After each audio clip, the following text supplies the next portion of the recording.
এই ভরা বর্ষার মাঝে নীল আকাশ দেখতে পাওয়া, কিংবা এক খোলা দিগন্তের মাঝে ঝাঁ চকচকে 34 নম্বর জাতীয় সড়ক দিয়ে গাড়ি চালানো, এই দুটি ব্যাপারই কল্পনা করা এই মুহূর্তে খানিকটা কষ্টকর। তবে বাস্তবে প্রায় সেরকমই অভিজ্ঞতা হলো আমাদের সড়ক পথে মালদা ভ্রমণের সময়।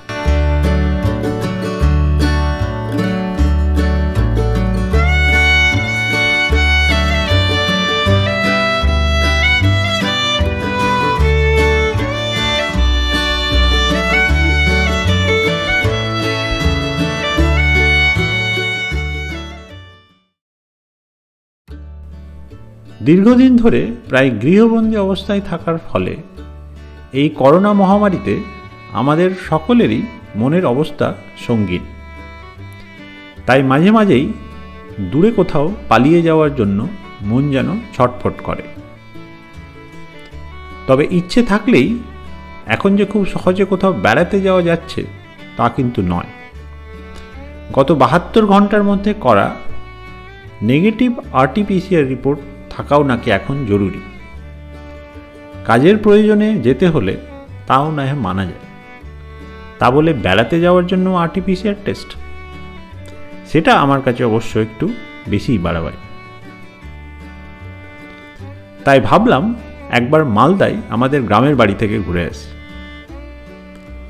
নিজেদের বাড়ি গেলে অন্তত RT-PCR রিপোর্ট কেউ চাইবে না।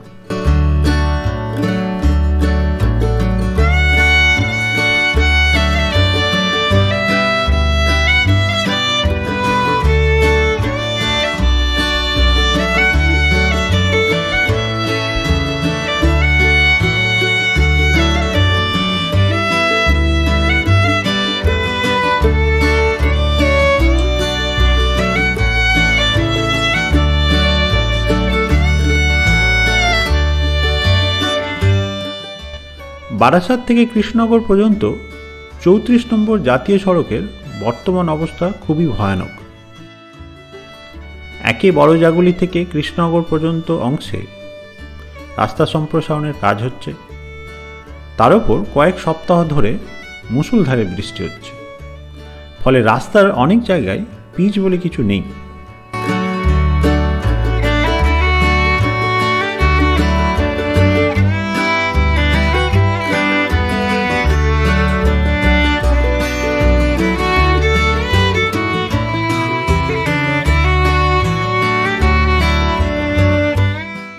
তাই এবারে এক নতুন রাস্তা দিয়ে কৃষ্ণনগর যাওয়া ঠিক করলাম।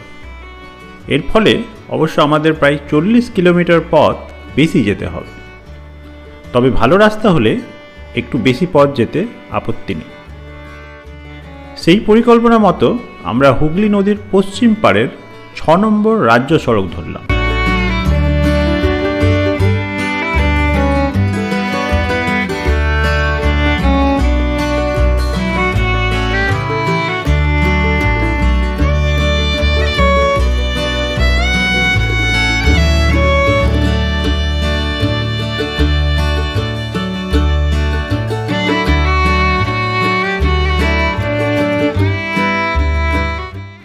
এই 6 নম্বর রাজ্য সড়কের পরিচিত নাম হল STKK রোড বা সপ্তগ্রাম ত্রিবেণী কালনা কাটোয়া রোড।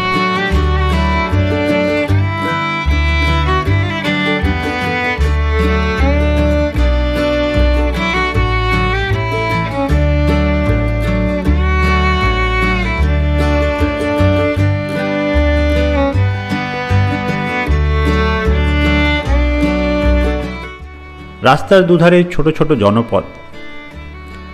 গ্রাম বাংলার বর্ষা ভেজা এমন রূপ অনেকদিন দেখিনি।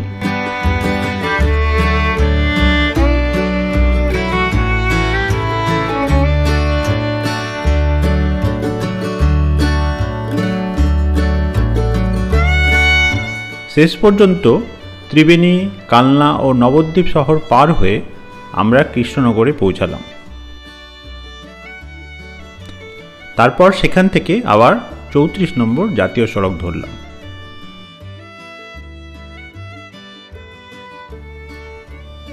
গাড়ি চালানোর সময় কিছু অভ্যেস আমি নিয়ম করে মেনে চলি।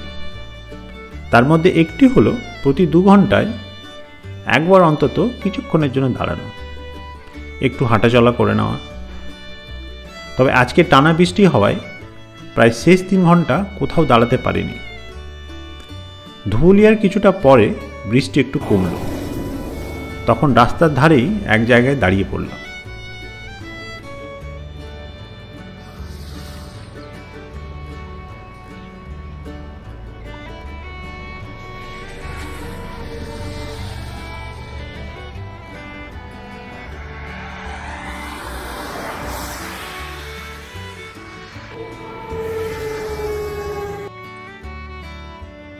তো আজকে আমরা মালদা যাচ্ছি, দেখা যাক আজকে কোথায় গিয়ে পৌঁছাই।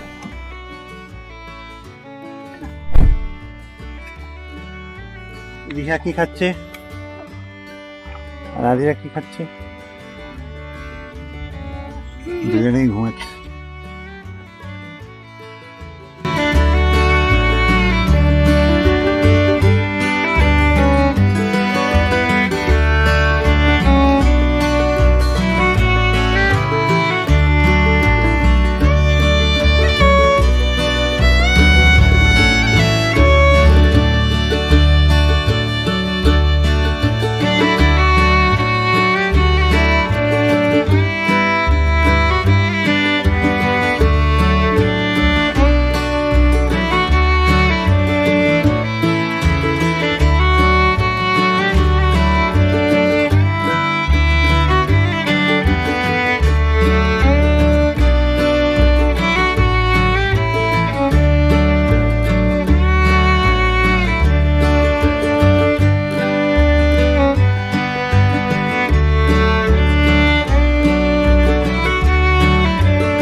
রিহার একটা ঘুম হয়ে গেছে।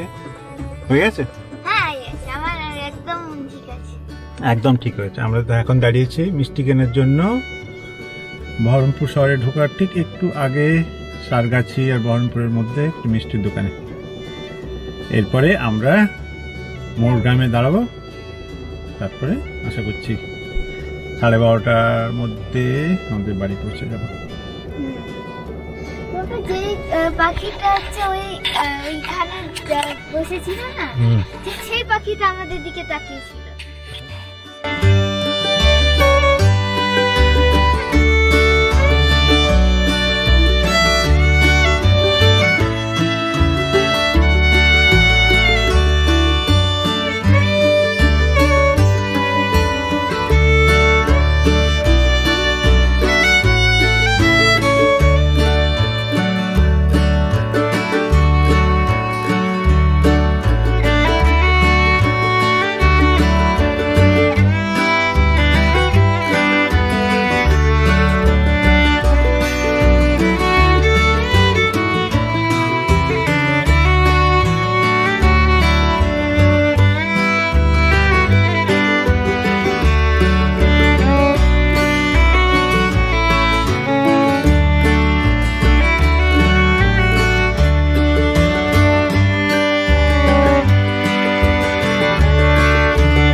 ফারাক্কা ব্রিজ পার হলেই মালদা জেলার শুরু। আমাদের গ্রামের বাড়ি অবশ্য সেখান থেকে খুব একটা বেশি দূরে নয়, আধ ঘন্টারও কম সময় লাগে।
এই অঝোরধারা বৃষ্টির মধ্যে যেতে যেতে আমার ছোটবেলার অনেক কথা মনে পড়ে যাচ্ছিল।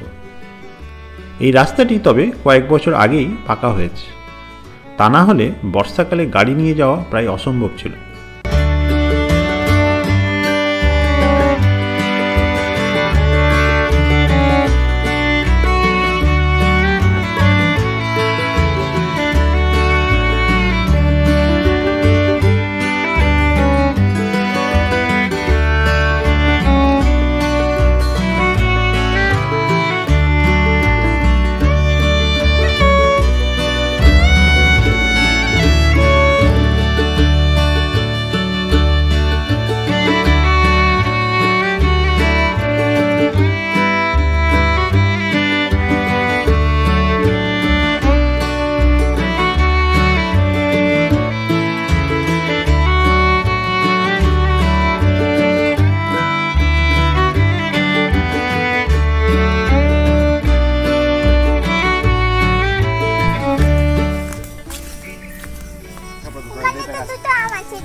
জুলাই মাসের শেষে মালদা জেলায় আম অনেকটা কম পাওয়া যায়, তবে আমাদের বাগানে কিছু আম তখনও ছিল। বাগানে গিয়ে আম পাড়া হলো, আর আমাদের গাড়িতে তোলার জন্য কিছু কাঁচা আম বাক্সবন্দি করা হলো।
এই ভিডিওটি যদি ভালো লেগে থাকে তাহলে এই চ্যানেলে সাবস্ক্রাইব করার জন্য আপনাকে স্বাগত জানাই।